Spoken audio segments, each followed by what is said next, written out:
If you've been struggling to navigate Reserve and Escape from Tarkov, or want to maximize your loot, avoid dying, and make smart extracts, then this Reserve map guide for 2025 is for you.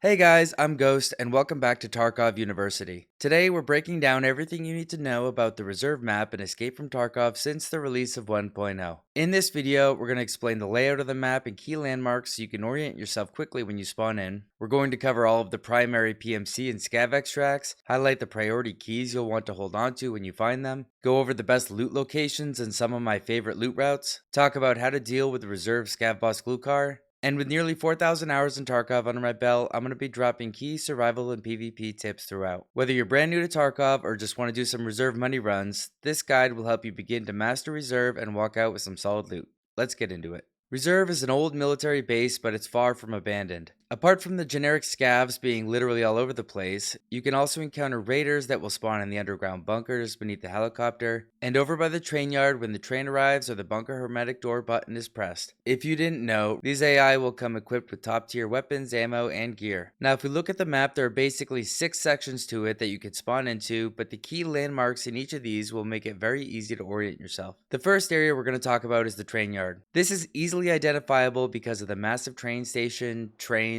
and warehouse depot. There are general barter items and crates scattered around this area. The building in the far back has some great loot, but you will need keys to unlock the doors. Inside you'll find a marked room which can spawn almost any item in the game, and the other good room here is an armory which has weapons, ammo, and modification spawns. Some danger areas to be aware of are up on these hills. Players really like to climb up here to snipe the raiders or scav boss down below. Players also like to climb up to the top floors of the train station in order to snipe out the windows. If you saw my PvP guide, you'll know that changing your elevation can really help you in Tarkov since many players don't ever look up. Speaking of climbing up, you can also climb on top of the warehouses by running up the broken roof. This can be an awesome flank in a pinch. Moving on, you can also get into the underground storage bunker beneath the train station by entering from either one of these locations. In the underground, you're going to find more locked doors. Each of these 4 separate storage areas will require a different key to access. Honestly, it's really worth it to come here. Behind each of the locked rooms, you'll find loads of medical, tech, food, and barter crates. If you were to come here with a large team, there'd be more than enough loot for all of you.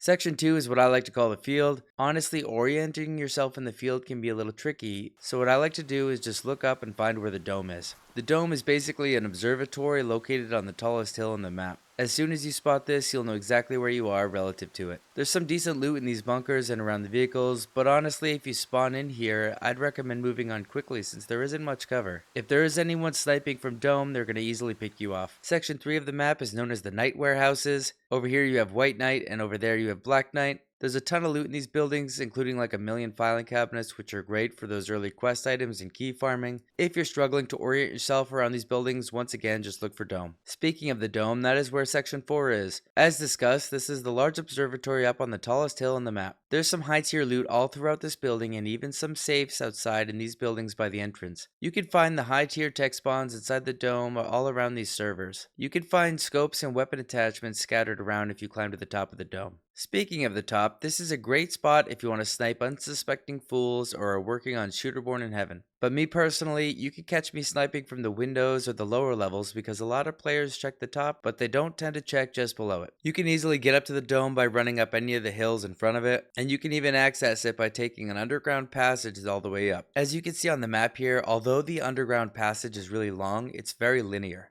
Once inside the underground passage, it's tough to get lost as long as you keep moving in the same direction. Moving on to section 5, this is where you're going to find all the barracks surrounding the helicopter. The fields behind the barracks don't have too much loot inside of them, so honestly if you spawn here, I just recommend making a beeline for the barracks. Now you can figure out which barracks you're in just by looking at where you are relative to the helicopter. The callouts for these barracks are chest pieces. Over in King is where you're going to find the best tech loot. There are loads of high tier loose tech spawns all around these servers which you can find if you enter through the garage. If you head into the building, there's even more servers all around the ground floor, so look around. Quick note that sometimes the tech loot can spawn inside these consoles, so make sure you smash your face up against them and wiggle your mouse to see if there's hidden loot inside. Now you're going to find even more servers up on the other floors, so make sure you check up there as well. North of King is the White Bishop building. This is basically the medical building. You're going to find medical spawns all over the place, so check both floors and really look around. There are also 2 bonus medical rooms on the second floor as well, but you'll need keys to unlock them. This medical building is honestly one of my favorite buildings on the map to farm medical items, and it's often unlooted.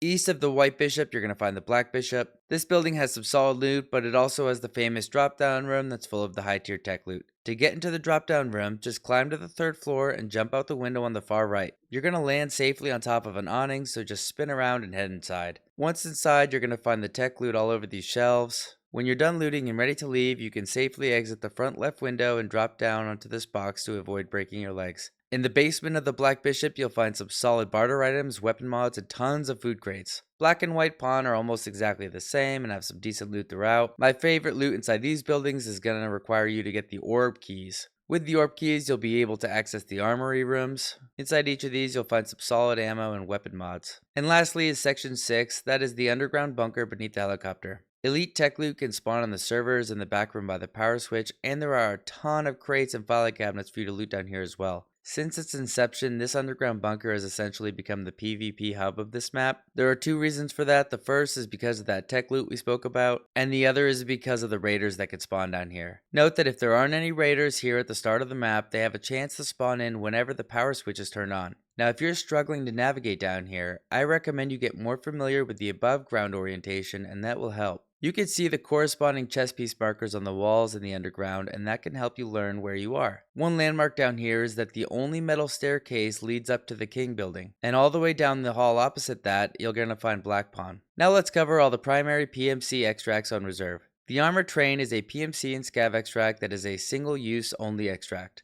The train is not there at the start of the raid, but typically arrives when there's about 12 to 16 minutes left in the raid, and it'll stick around for approximately 7 minutes. You'll know the train has arrived because it's very loud. To use this extract, just get on board and wait for it to depart. Note that raiders tend to spawn in around the train at the time of its arrival, so keep your weapon up as you approach. The Bunker Hermetic Door is a PMC and scav extract that is always available so long as the button has been pressed and the siren is blaring. To use this extract, you're going to need to press the button in the small shack located just south of King and west of White Pawn. This will trigger the alarm that can be heard from anywhere on the reserve map. Once pressed, you'll need to make your way across essentially the entire map until you reach the far bunker behind the Trainyard. Once inside, just head to the back and your extract timer will begin. It goes without saying that this is an incredibly annoying and dangerous extract. This bunker door also is so heavily camped that I personally never use it. In my opinion, there are so many better extracts to use. Also note that each time the button is pressed, there's a chance that raiders will spawn at the Trainyard. Now the exit to woods is a PMC and scav extract.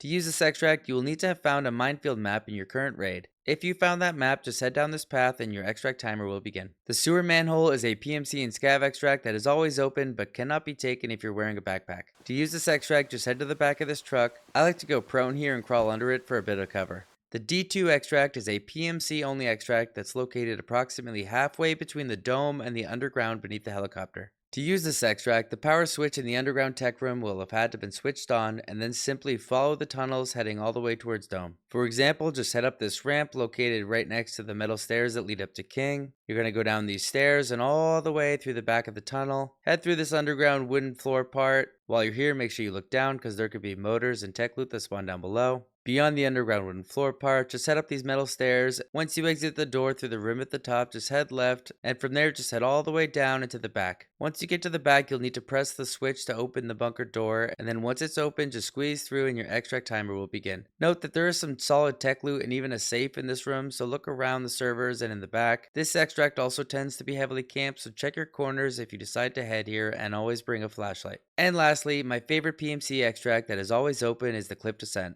To use this extract, you will need to have a Red Rebel Ice Pick in your melee slot and a paracord in your utility slot. One other restriction is you will not be able to wear an armored vest. Unarmored rig is okay though, so typically when I come to reserve, that's the equipment that I bring. To find this extract, just head up to Dome and to the back of it underneath the trees and your extract timer will begin. This extract is historically much safer compared to the other options on this map, but as always, approach cautiously as there could be someone inside the windows or on the roof. If you're still needing to pick up a Red Rebel Ice Pick, the cheapest way to obtain one is through a barter with Jaeger. Purchasing a Red Rebel Ice Pick this way will typically have an overall cost under 2 million rubles. Now let's cover some of the scav only extracts. I personally love to use my scav on reserve. There is so much loot here that it's never gone, and the scav extracts are fantastic and so easily accessible. The checkpoint fence is always open. Just head to the corner behind the tank and your extract timer will begin. The depot hermetic door is always open. Just head to the underground beneath the train depot from this building, and when you get to the bottom, turn left instead of heading into the storage area, and your extract timer will begin. The heating pipe is always open. Just head to the front of the heating pipes by the train station, and your extract timer will begin. I like to go prone when I get here. And lastly is the hole in the wall by the mountains. This is located by the broken wall behind the Black Pond building. Just approach the crack in the wall, and your extract timer will begin. As always, I recommend you check your extract list right after you spawn in. Knowing which extracts are available or viable for you can help you plan your route and decide whether to push or avoid certain areas. Next, we're going to cover the most important keys for the reserve map. To do this, just take a look at this map on the screen. Although the orientation of this map is flipped, it easily displays all of the best keys and what doors they unlock. Feel free to take a screenshot of this map to save it. You're also welcome to join our Discord, and I post all of the maps in there under the Tarkov resource section. Link to the Discord in the description. Now let's get into some loot routes depending on your goals. If you spawn over by the train station and want a safe-ish raid, you can head into the underground and loot all the storage areas so long as you have the keys. If someone happens to press the button to the bunker hermetic door while you're down there, you even have a convenient way to extract.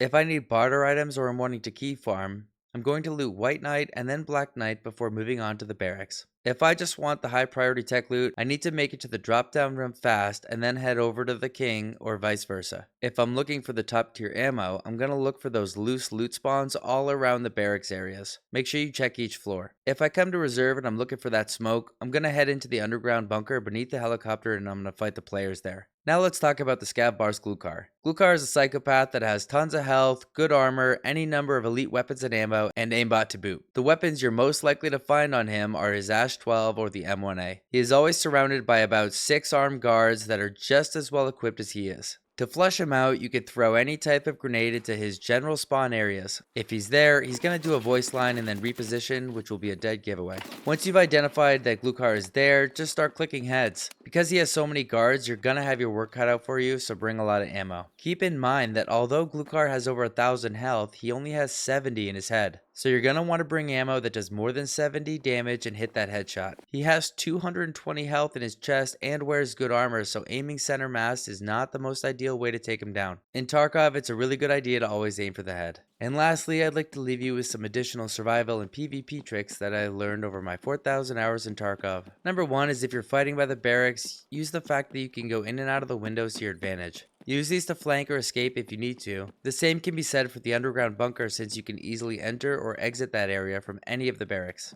Whenever I go to reserve, I exclusively bring fully automatic weapons. Most of your battles on reserve are going to be in close quarters, so the rapid firepower helps a lot. Sniping on the rooftops can be fun, but always be wary that someone might be up at the dome. Before you run around in the open, just make sure you zoom up to dome and take a quick look for good measure. And lastly, the scav extracts on reserve are awesome and easily accessible, so take advantage of that to learn the map. And that is your complete reserve map guide for 2025 in Escape from Tarkov. If this guide helped you out, make sure you smash the like button and subscribe to the channel for more Tarkov content. Let me know in the comments down below what map you want me to do next. In this moment, I'm thinking I'll either do Lighthouse or Streets. If you have any more questions or want to find squad mates to run raids with, feel free to join our Discord. A link to the Discord is in the description. As always, thanks for watching. I'm Ghost, and I'll see you in the next raid.